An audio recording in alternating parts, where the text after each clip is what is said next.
atómica.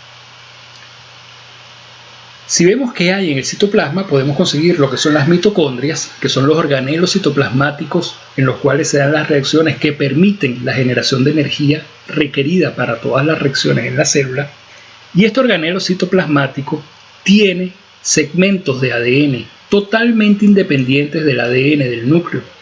Todas estas son la misma copia de ADN y de hecho cada mitocondria tiene las mismas copias de ADN. Todas estas mitocondrias tienen exactamente la misma información en su ADN. Ese es un ADN que, como cualquier ADN, se transcribe, se traduce y tiene la capacidad de formar proteínas.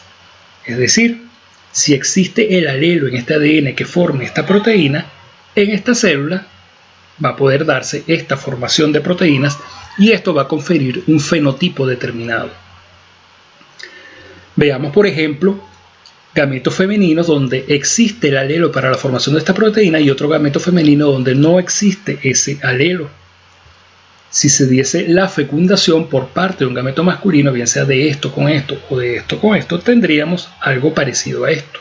Tendríamos un cigoto donde la unión de este gameto masculino con este gameto femenino da un cigoto con este fenotipo caracterizado por esta proteína, mientras que si la fecundación fue de este gameto masculino con este gameto femenino, tenemos acá lo que es el cigoto sin ese fenotipo.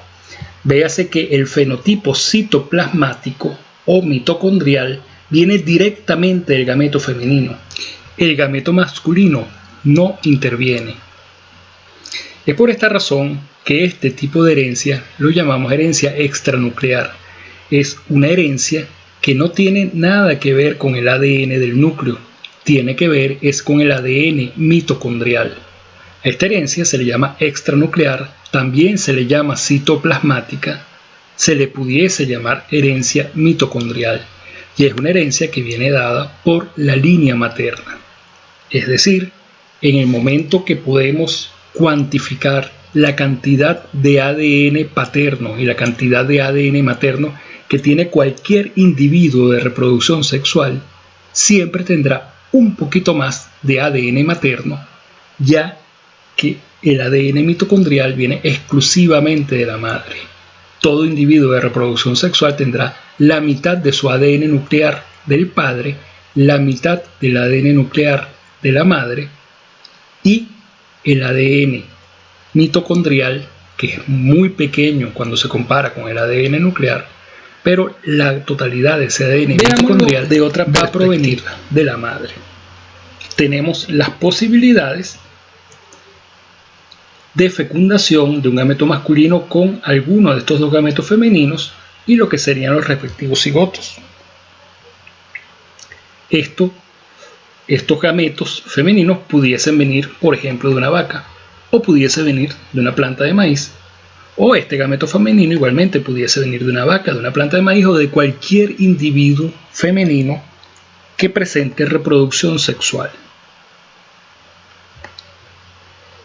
Estas células, que son los cigotos, que son el producto de la fusión nuclear de un gameto masculino con un gameto femenino, esta que está acá, o de un gameto masculino con un gameto femenino, esta que está acá, empezarán a multiplicarse por mitosis, generando tejidos, generando órganos, generando sistemas, generando individuos completos, individuos adultos.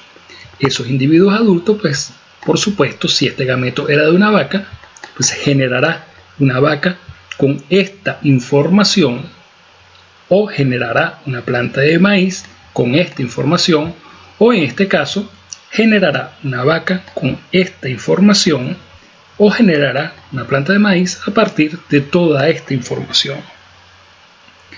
Véase que si la herencia es materna, realmente no nos hace falta este tipo de cuadro resumen en el cual decimos cómo son los gametos femeninos y cómo los masculinos, debido a que la herencia va a ser exclusivamente materna. La forma de representarlo va a ser solamente un símbolo entre corchetes. Los corchetes representarán el citoplasma y solamente un símbolo porque aquí no hay cromosomas homólogos, es un solo cromosoma que tiene la mitocondria, es decir, tiene múltiples copias pero exactamente del mismo cromosoma. Por lo tanto, vamos a colocar solamente un alelo. Pensemos que este es el alelo A1 que no produce esta proteína y aquí el alelo A2 que sí produce esta proteína. Eso quiere decir que si estos son los gametos femeninos, la descendencia o los cigotos después de la fecundación van a ser exactamente iguales que la madre en su ADN mitocondrial, en la información de ese ADN, por lo tanto en su fenotipo mitocondrial. Es por esto que no se utilizan este tipo de tablas resumen en el momento que vamos a pensar en lo que es la formación de los gametos. Es relativamente sencillo, la descendencia siempre tendrá exactamente la misma información que la madre. La descendencia, sea una vaca, sea una planta de maíz o sea cualquier individuo, los citoplasmas que están en las células de estos seres de reproducción sexual son exactamente iguales que los citoplasmas de la madre. Si lo vemos a manera de cruzamiento, pudiéramos pensar que si hablamos de una característica que determina el fenotipo y está codificada en el citoplasma, pudiéramos decir que una hembra de citoplasma A1 se cruza con un macho de citoplasma A4 y su F1 va a ser A1. No importa